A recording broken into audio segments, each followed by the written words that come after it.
one observes that there must be unity of mankind, because that's the only way we will survive physically, biologically. Not divisions. The Europeans, the Americans, the Russians, the Hindus and so on, not divisions, the complete, total unity of mankind. And politics and politicians are not going to solve that problem, ever. On the contrary, they will maintain the division. It's very profitable. So, as that is an important and essential necessity of existence, that there must be unity of all mankind, and that cannot be brought about through legislation, through bureaucratic dogmas or rules and all the rest of it. So when you observe all this as a human being living in chaos, in a world that is almost gone mad, the armaments, the selling of them for profit, killing people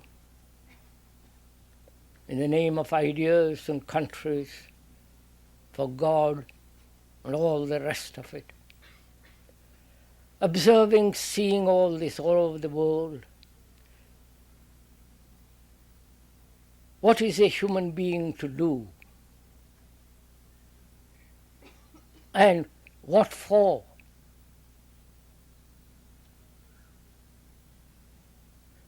So I think it becomes very important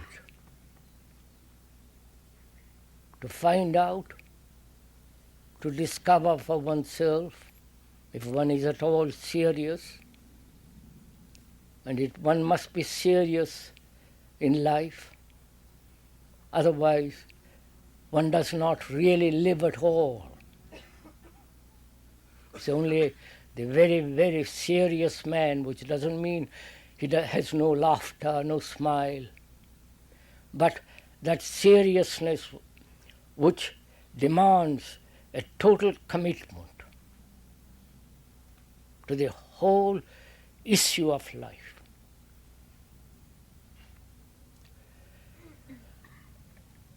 And religions have tried to offer the meaning to life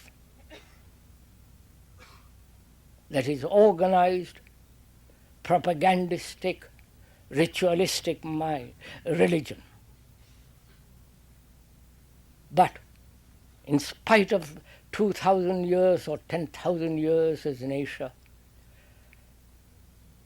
man has merely asserted certain principles, certain ideals, certain conclusions, but they're all verbal, superficial, non-realistic. So we are faced then, when we look at all this, and realizing that our brain is almost mechanical, caught in a groove, caught in a habit, caught in tradition, in the conditioning which education has given, cultivating only knowledge, information, and so making the brain more and more and more mechanistic. One inevitably demands or asks, if one is again serious, what does life mean? What is it all about?